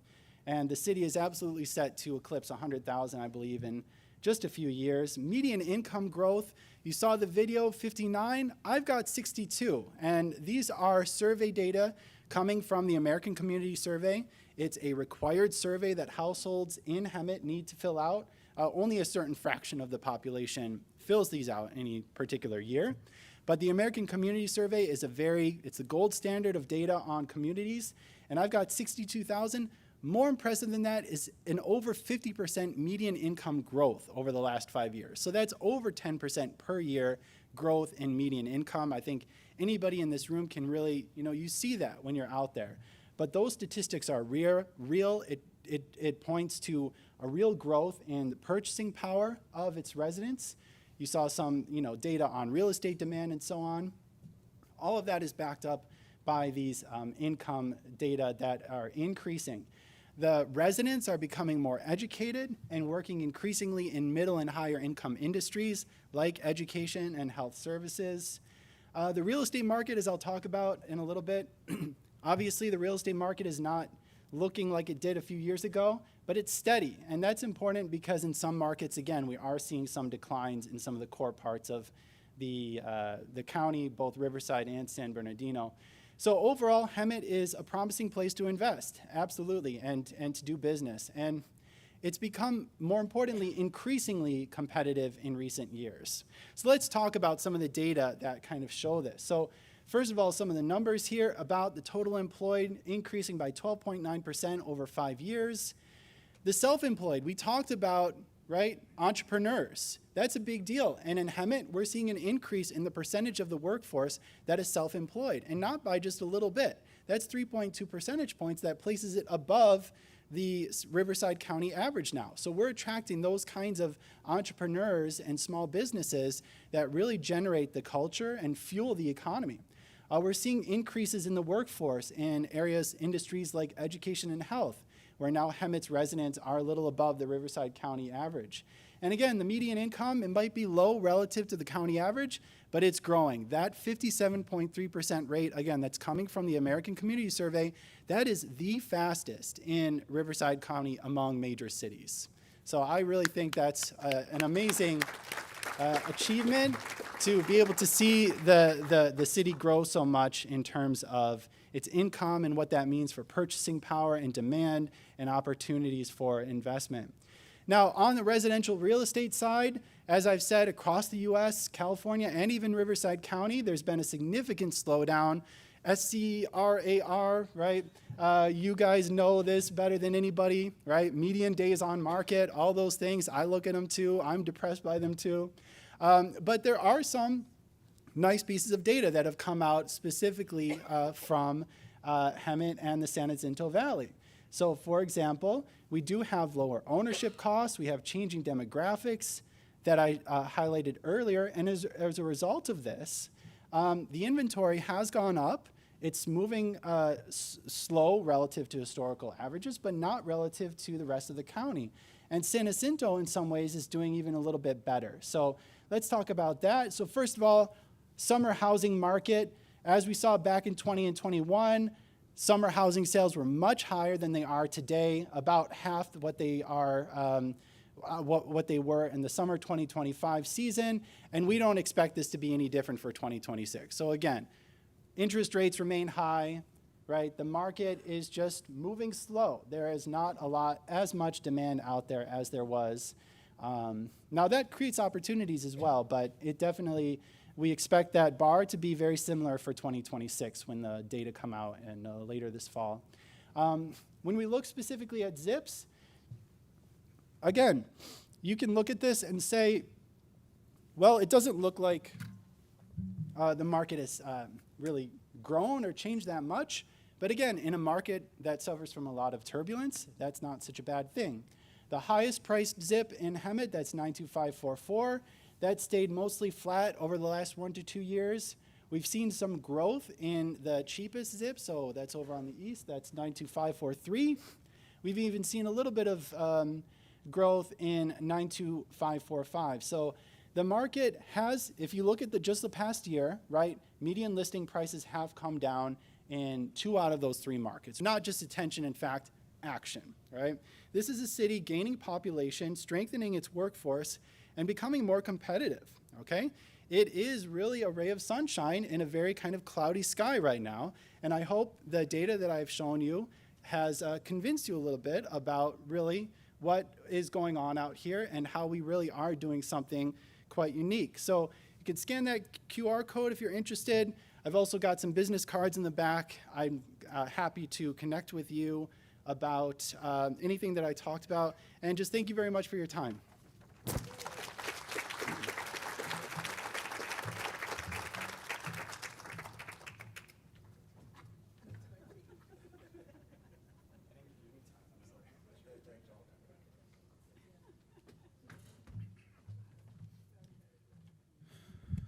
Beautiful, everyone. Well, I hope you learned a little something that your investment, your next investment is here in the Hemet San Jacinto Valley. Can I get a raise of hands, everyone, please? I see you. There we go. Big round of applause for Dr. McDonald, everyone. That was amazing. And we're right on schedule. We're really doing great. We're going to have a beautiful panel discussion with some private sector businesses for about 15 minutes, and we're hoping to get out of here by 10:30. And then, more importantly, why the real reason everyone came for the centerpieces. You leave early, you're not going to have a chance to win the centerpiece, okay? So you definitely want to stay to the very end to see who wins those centerpieces. So everyone, before I call up the panel, this year we're having a 20-year anniversary for the Western Science Center. 20 years. And they're right here in the city of Hemet. That's the best part. And I actually went the other day and got a beautiful tour, all of the stuff they have going on. I mean, I always ask the executive director, have we found the previous civilization? Was there a higher civilization before us? Nothing. But I'm hoping to hear the call one day. So, everyone, I would like to call up a representative from the Western Science Center. Round of applause for Brittany, everyone.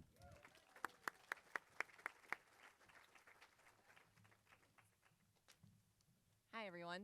Surprise. I'm Brittany Elizabeth Stoneberg, and I have the pleasure of being the Collections and Communications Manager for the Western Science Center here in Hemet, California.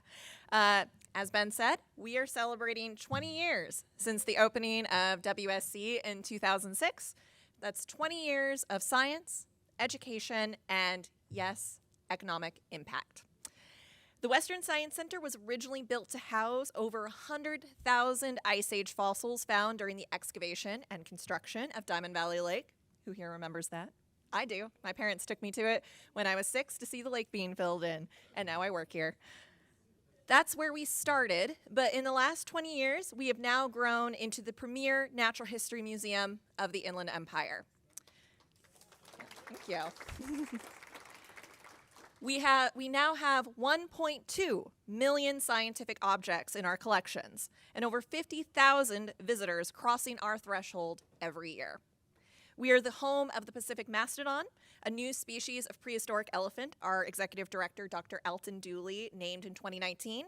And we're also home to one of the largest collections of mastodon fossils in the entire world. We welcome thousands of children from local school districts into our halls every year, and our mobile museum has driven the length and breadth of Southern California and beyond. Later this summer, we'll be premiering a new permanent exhibition, Fossils of the Inland Empire, which will feature specimens from across Riverside County.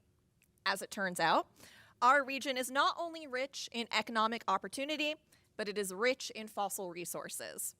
The Western Science Center is the designated repository for the entire county, and that means every time a fossil is found during a construction or development project, that fossil comes to us, and its scientific legacy is preserved for future generations. We are the Natural History Museum of the Inland Empire, and Hemet is our home.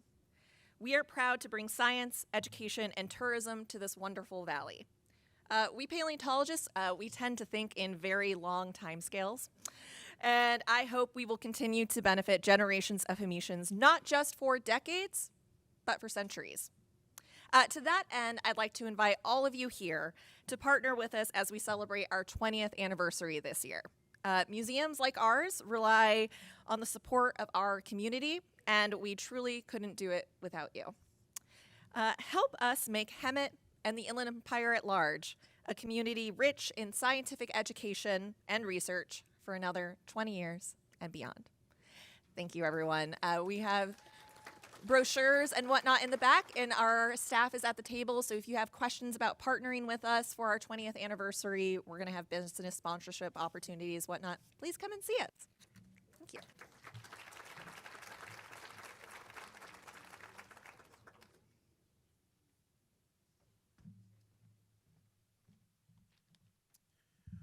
All right, everyone. We're almost done with the program here, but a couple of things that I have forgotten to mention right in the beginning. You know, you have so much going on in your brain, and you forget to mention the key people that make these types of events happen. And I had mentioned Kathy, but I'd also like to make sure I thank our IT department back there for doing the behind-the-scenes magic. The directors, round of applause for them.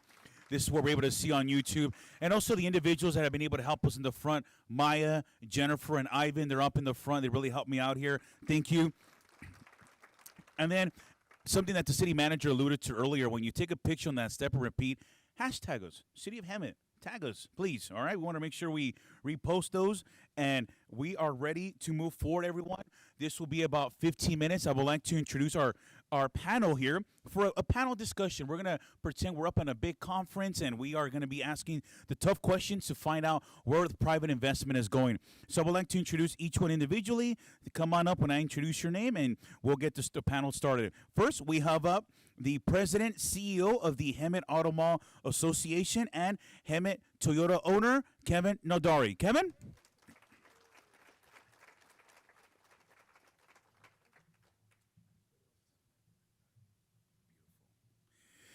Next up, we have attorney from the Venable Law Legacy Planning and Law, Jennifer Venable. Jennifer?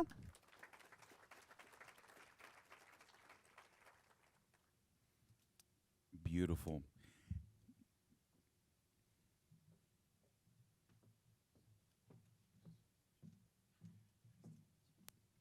Beautiful. Next up here, moving things along, we have the president, CEO of AquaWorks Software, Eddie Cordero. Eddie?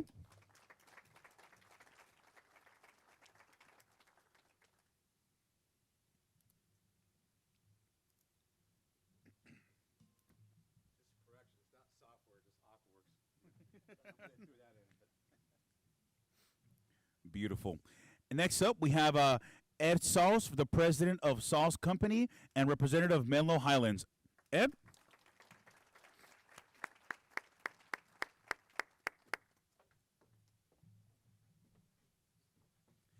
You know, we had so much. I didn't think we had enough, so we want to make sure we call him back up. We have Professor McDonald joining us as well. Professor?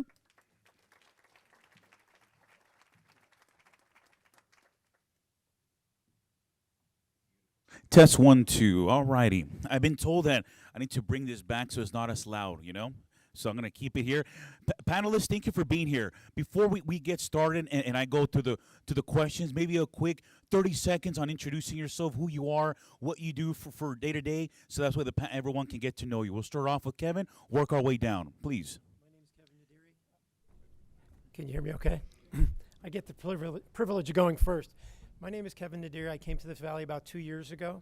I had the opportunity to invest in the valley, and I'm really happy that I did. I've been in my line of work for longer than I care to say, very honestly, and it's been the most rewarding time of my career to work here in Hemet with the team and with you. So I want to thank you for allowing me to be here. I'm Jennifer Venable, and I came to the Valley on October 20th, 1964.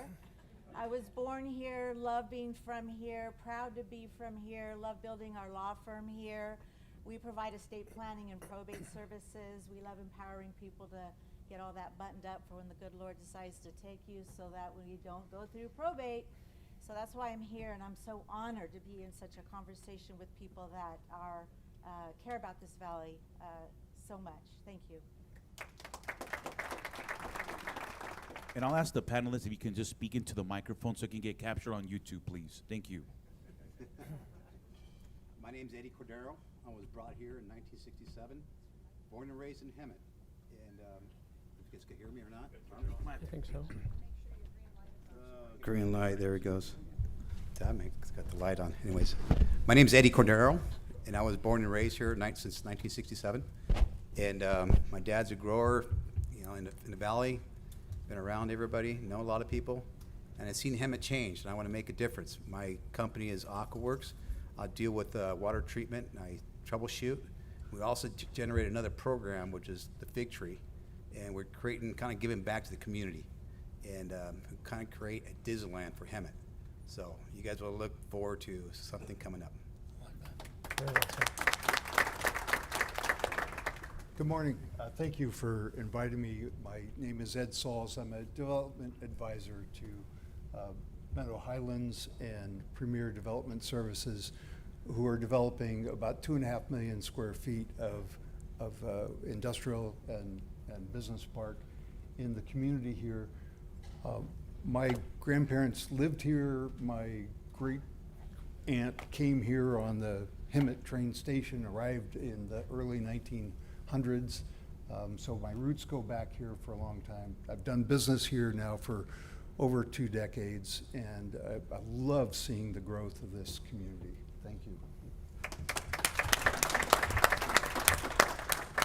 Good morning, everyone. You've already heard from me, so I'll just introduce myself again. Daniel MacDonald.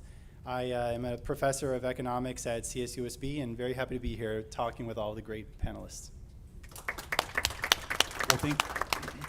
Well, thank you, panelists. We're going to get straight to it. And Kevin, we're going to start off with you because we really, we're going to do it Okay, again. let's go. And we felt, a lot of things have changed in the automobile industry post-pandemic. Sure, that's We've the auto industry has shifted away from more gas and more particular towards the EV and luxury service experience. Sure. For the automobile group, what is it about Hemet's geography or consumer base that makes it its next prime location for the next generations to come? So Hemet is a great place to do business, okay? You have people that care about the community and they care about doing business in the community. We have to develop affordable solutions for transportation for our community. That's a big focus, and our primary selling is affordable transportation, right? We think that solutions are multi-fuel. You allude to BEVs. We need to develop a substantial charging capacity in town here, close, and accessible for residents. We still have work to do on that front.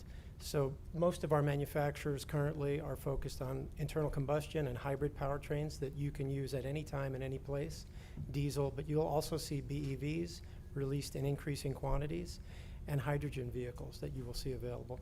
But the big focus is to make them more affordable and quickly. Thank you for that. So it sounds going to be a shift of gas, EVs, and hydrogen in the near future. All three. all four actually, diesel too. Diesel as well. Yes. Beautiful. Thank you for that, Kevin. Pleasure. Moving forward here, we're going to get straight to it. More on the retail side, and Eddie, this might be more for you now that you're developing this great experience here in the city of Hemet, along with the professor. Retail, it isn't dying. And I went to ICSC Monterey. It's more shifted to an experience, and it's changing. As we say in Hemet, we're open. What specifically type of destination and retail or dining experience are we currently missing that local data says would improve here? And why did you bring your type of project here, Eddie? Well, the reason I brought my project here is, give a destination for the community. Because currently people have to drive out of town because there's nothing to do in Hemet. You have to go to Temecula, Marietta, Palm Springs to spend 2 or 3 hours with the family, which unfortunately pulls away a lot of tax revenue. So we want to keep that here. Agreed. So it's so we, my partner Jason and I found this property that we're gonna really make a nice venue for you guys.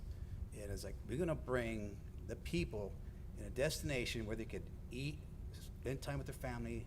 It's a 2-acre property, and it's gonna have an outdoor kitchen if we can, pizza place, we're gonna have ice cream place, we're gonna have coffee shop, everything that's under one roof. Well, actually multiple roofs. We also have a nice rustic barn. It just will keep the rustic of it. It's just beautiful. So it's a nice event. You guys are really gonna enjoy it, and it's something it's gonna be my give back to the community. So Thank you for that. Professor, would you like to add anything to that? Sure, Ben. Just one brief thing. I've done a few of these economic forecasts over the years, and I did one right after the pandemic.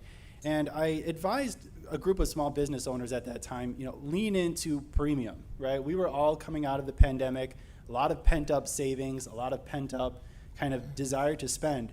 We're in a different environment now. It's an inflationary environment. It's a little bit more leaning into, as Kevin was saying, the affordability, right? So I think in terms of retail experiences, I think absolutely. But I do think that instead of leaning into that kind of premium kind of focus, as we were doing back, 2021, 2022, really look more toward that kind of more affordability, kind of value side of the dining and retail experiences. I think that's really where the magic will be over the next few years.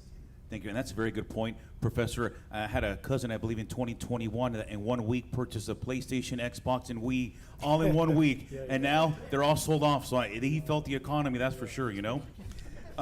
Moving on here, more for the attorney here. As the city grows, the need for high-level professional services like law firms and financial group are going to be increasing. Are you seeing a shift towards Class A office space demand here, or is the market leaning more towards like a remote professional hubs post-pandemic, Jennifer? Well, as an estate planning and probate attorney, I can tell you that, and throughout Riverside County, I can tell you that Class A demand is very real in professional services, and that's not going away because the nature of our work requires it. When clients are sitting across from me, talking about preserving their family wealth, protecting their family, planning their business succession, they need and require a very personal, safe, professional environment.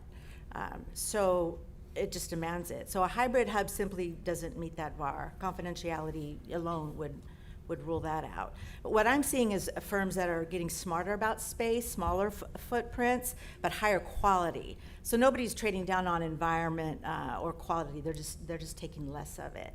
And here's the broader signal for this market. As this city grows, so does the complexity of wealth here, right? As we've been listening to. So more business owners, more families with assets to protect, and that organically drives demand for high-end professional services in the Class A space that comes with it. Thank you, and a very good answer on that one. And moving along here, more for Ed here. Ed, I mean, with Riverside County, there might be a notion that, hey, is it just full of warehouses? That's not the case here. We're bringing in innovation. We're bringing in experiences. And modern 3PL tenants are no longer just looking for 4 walls and roof, as we discussed. They need high power for automation, infrastructure, EV charging infrastructure. What specific next-gen features are you building into your potential Hemet facilities to ensure they attract high-quality, long-term corporate tenants rather than just short-term overflow? Thank you, Ben. That's a great question. And one of the things we need to note is that Hemet really only has 5 places that are undeveloped that are 15 acres or more to do a high-quality industrial business park place. So we have to do the best we can to make those optimal, right? As far as Sergio de Sanchez's project from Meadow Highlands and Premier Developments, where they operate under 2 different names, they're developing 2.5 million square feet of manufacturing industrial space in 2 different locations. So that's 2 of the 5 available locations. And I've asked them for some specifics, so I'm going to read from that. We're not, from Sergio's answers, he couldn't be here today. But what we're not doing is just commodity warehousing. We are setting up the infrastructure in these facilities to accommodate the kind of high-tech tenants that you want. At the same time, we have to recognize one of the reasons we're here is the job force, the labor force that's available. And we want to tie in with the community and their employment. We're doing that, by the way. We have guest students from some of the training programs that are available at the college. That we're also working with the high schools to have this, so that frankly, people that grow up here can stay here and live here and continue to be a part of this beautiful community. But as to specifics to your question, we're designing the facility with heavy power capacity to support automated picking systems, cold chain technology, and EV fleet charging. These amenities are for small transient tenants. They're capital-intensive commitments that attract companies like regional distribution arms of national retailers, pharmaceutical logistics operators, and food and beverage distributors. Companies that sign long-term leases and bring stable, well-established business. That's amazing, and that's exactly what this event was put on for, to bring in private investment, but at the same time, knowing that private investment is backed up by public, the 3P partnership that we talked about. And now this question is open for any of you that would like to give it a stab first. To provide high-quality healthcare, legal, or automotive services, you need good talent. How are you finding the local labor pool, and what can the city do to help homegrown the professionals to your industry needs? How is the pool looking? And that's open to anybody. I'll take it. It's a pleasure to hire here. It is, you know, if my last work was in Los Angeles, it is very challenging to hire in Los Angeles. If you open a requisition for a position here, you will literally get 100 qualified applicants to what would have been 5 in LA. Not everybody is exactly the perfect applicant, but if you're willing to train, this is a great place to hire. Thank you for that. Music to our ears that your positions fill up pretty quickly They do. and locally. And yes. Ben, I Yes. just want to say that my dear friend Lori Van Arsdale, who I had the pleasure of knowing for more than a couple decades now, has introduced us to the high school training program for innovation and warehousing, and also has connected us to the college program. And what we're seeing is a long-term relationship between the tenants and those programs, so that they can always train the workforce that we need specifically, and that we can provide jobs to the local community. Thank you. That. And Eddie, just to finish up on that one, what are you looking for when you open up your new location? Well, first of all, you know, there's a lot of talent here in this town, and unfortunately, a lot of this talent is leaving, and we need to keep them in this valley so they could also train others. And if we give them a good, healthy working environment, a fun environment, a place for them to enjoy, I think it'll draw them in, and it'll tell their friends and so forth. Beautiful. And this next question is for Jennifer, and it goes back to Eddie, to your comment here. Every city says that they're open for business. We're willing to give the red carpet experience. But what specifically about Hemet's current trajectory makes it a competitive choice for private investment today? Start off with you, Jennifer, and work our way down. Well, the professor did an absolutely stellar job to paint a broad picture, but, you know, I mean, I'll be honest with you. I mean, private capital right now is cautious everywhere. Interest rates and insurance costs in California and regulatory uncertainty is certainly real headwinds for all of us. I feel it, you feel it. I don't pretend it doesn't exist. My clients feel it. But here's what's also really real, that Hemet's cost basis is still significantly lower than the coastal markets and even much of the Inland Empire. So for capital that's being patient and strategic, I think that matters. So what I tell clients about investing here locally is that the risk calculus in Hemet looks different than it did 5 years ago, because the population growth is undeniable. And people are being priced out of everywhere else and lending here. So that's not a trend that we manufactured, right? That's just happening organically. So is Hemet perfect? No. California's business climate creates real friction. But for private capital willing to work through that friction, and to the entry point and the demographic momentum, I think are generally compelling right now. Thank you. Anybody like to add anything out, panelists? I will if you want. Okay, so watching Sergio Meadow Highlands, their investment scenario was, look, they see for industrial business park development, a lot of occurred elsewhere in the San Jacinto Valley, but none was occurring here effectively. And they saw a path of growth opportunities for Hemet to take place. Couple that with the workforce that's available here. Land prices were good, that it was attractive as an investment. But couple that now with our hope for and implementing program, Red Carpet, program, welcoming and processing those developments. Those take years and a long-term patient investor to make that happen. And we're hopeful that your leadership, unfortunately, is transitioning, but we're hopeful that your new leadership will continue with those themes, welcoming and new business. Thank you.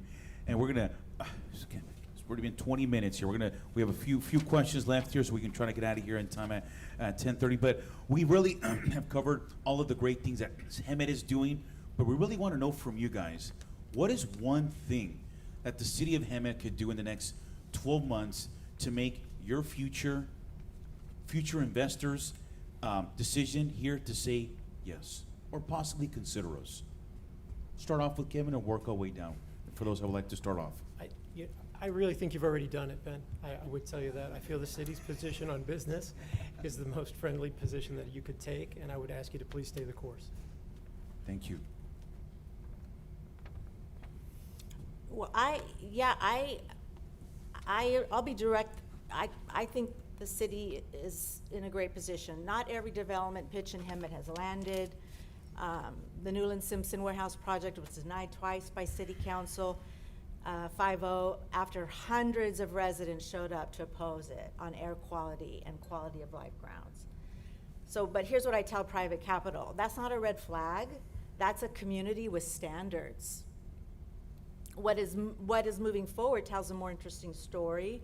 I think the city and the Palm communities securing millions of dollars for affordable housing and transportation is awesome.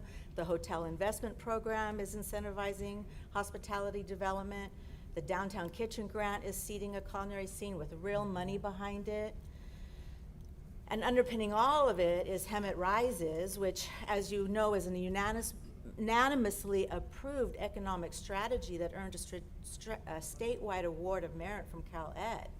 So this is a California Association for Local Economic Development. So this is a statewide body that recognizes best practices across every California city, awarded to Hemet's Rises strategy an award of merit this year. So that's not Hemet grading its own homework. That to me is outside validation from people who see what every other Californian city is doing. So now when a developer comes to Hemet and asks, what are we doing? We now have a plan. We have documentation. We have funded programs. We have validation to point to it. So that's a different conversation that we could have had a few years ago. So the catalyst for transformation that I see the city doing, that I would like them to see continue doing, isn't just in one project.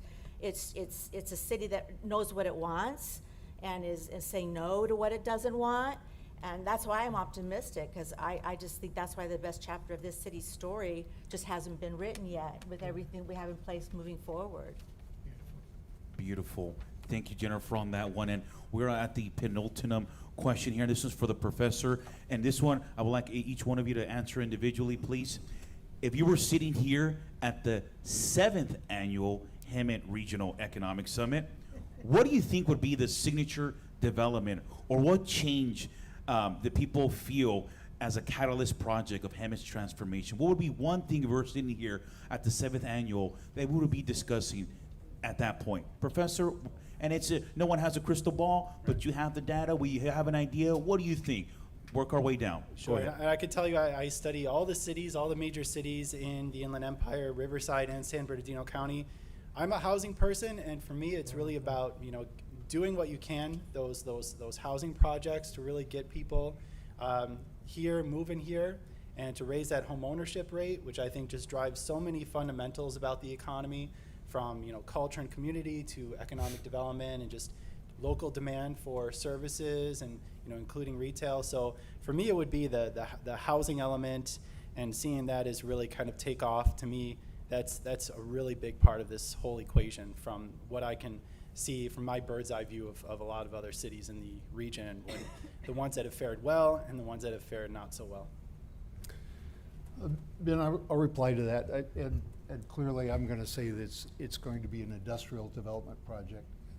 One of the projects we're working on is 2.2 million square feet alone that produces a lot of jobs. But here's why it's so significant, is that not only does it build the economic base, the employment and for local people to work locally and not have to commute out of town for a good pay scale. But it's also revenue positive. Just that one project alone produces almost $1 million a year in net benefit revenue. And what I'm hoping is, I recognize the failure, I'm glad you brought it up, Jennifer, the Simpson project, but there were some things unique there that the city sought as a gateway entry to their community that they felt they weren't getting, and in contrast, in talking with your leadership, this particular project is in the path of the airport. And you can't put people there, you can't put housing there, you can't put commercial dining there. It's not safe.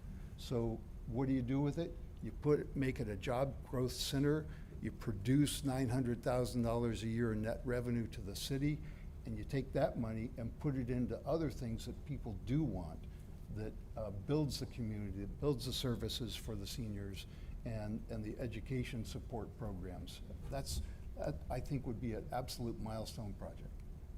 Thank you. Eddie, do you have anything to add to that? Yes, to see Ed's point of view and to see that happen, I think there's a good communication between the city and the planning department. And I think as a developer, or the same thing with Ed, probably see the same point, is we need a person, a point of contact.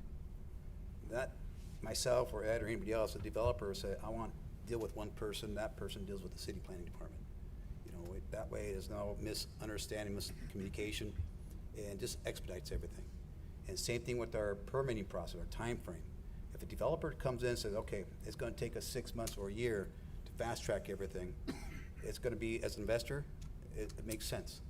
Otherwise, it's like you got too many unknowns. I'm not going to tie up a bunch of capital. And it's like, might be 3 years, 5 years, whatever regulations, unknowns. Nobody will do it. So streamline that. Thank you for that, Eddie.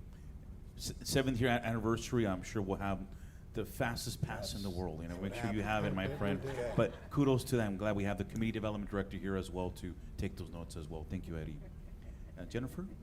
I would just say I'm looking forward to working with you and helping you. We have good leadership in you and all around you with council, so we'll just keep marching forward, onward and upward. And all of you, your friends, your family, your loved ones, your employees, we've got workshops all over the community. We'll continue to empower people to get themselves straightened up and buttoned up for that day, and I look forward to serving this community and working with everybody. Thank you for having me today. Well said, well said. Well said. Kevin? And finally, I would say the investments that you've already made and you are continuing to make in the community, in population growth, growing business, increasing the median income of every household that is here in the Valley, will yield benefits that we will see 5 years forward that will be substantial. And it's difficult for me to predict what that looks like with all that's going on, but I would say Hemet's on the rise. So thank you for that. And thank you for having me as well. Thank you, Kevin. And Thank you. round of applause, everyone, for that one. Please stay seated. We have one more item here before we let you go there. And thank you for saying that. We are working on our household income. And a good point that the city manager brought up, you know, city doesn't create wealth. It's private business. But what we can control potentially is the type of housing developments that we can bring in. Single families tend to bring in higher household incomes, which can elevate us. So working three-piece together, I do foresee a better horizon in our city. With that being said, I'm gonna like to pass it off to each one of you as closing remarks. If you had any, for 30 seconds, anything you'd like to say, and we'll close it off. Just because it's easier, we'll start off with Kevin, as always, and work our way down. Kevin, take in the first shot, my friend. Just thank you for your time today. Thank you for your participation in the community. I wish you all the very best, and I look forward to seeing you again next year. So, thank you. Let me just plug one more time our workshops all over the county. Grab one of these on your way out and get someone that you love there or yourself. I want to thank you guys for coming here. Hopefully the next event will take place at the Fig Tree. You guys will like it. Thank you, Ben. Thank you, everyone. I want to speak to the leadership. It is the leadership of this community, city manager, city council, those others that are influencers in this town that have taken it through some of the challenges. You had a crisis in public safety. You've come through that. You've had other things you've managed and you've planned for. Those have been fabulous. you're going to see a change in your leadership. My dear friend here, I'm going to call you a friend because we've covered some ground. We're going to miss you. And Noah, we're excited about you and taking on that role. But we're going to lose some of our friends on council because they're termed out or what have you. And that leadership is so important to carry the torch on these really great programs and not lose momentum as that management changes. And that's for you to do, and I look forward to working with you on it. Thank you. Thank you. Well, I'm a professor, so I'm just going to make a very quick plug. You know, higher ed is still very relevant. It's still around. One of the things, if you're, you know, if you've got a child that's, you know, still thinking about college, ask them to inquire about research opportunities. It's not just the classes that students take at CSUSB that matters. It's those research skills. It's those higher level, irreplaceable skills that turn young people into really amazing, independent thinkers, which is exactly what we need right now. So that's my plug, just plug for higher ed, and thank you all for coming. It's been a real pleasure. A big round of applause, everyone, for our panelists.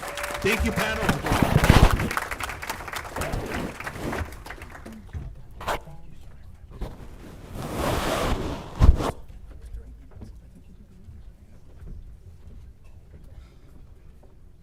All right, test 1, 2. Can everyone hear me? No? Want to make sure this is on. Beautiful. Everyone, this is the conclusion of our program. Can we give a round of applause for everyone that's participated coming up here? Hope you enjoyed the breakfast. There's still, from what I hear, a lot of bacon left over. I've already got 4 pieces, and oh man, I might go for 4 more. Now, everyone, for the big surprise, which is the centerpieces. I know you've been thinking about it the whole time, because I have myself, what can I use today? So here's what we're going to do. Monday is 5/4, correct? It's a very special day in the city of Hemet as our city manager decides to ship off and have a great time in his next chapter. So if your birthday is closest to 5/4, you win the centerpiece. Everyone, on behalf of the city of Hemet, thank you for coming to the 2nd annual Hemet Regional Economic Summit. We will see you next year. Thank you.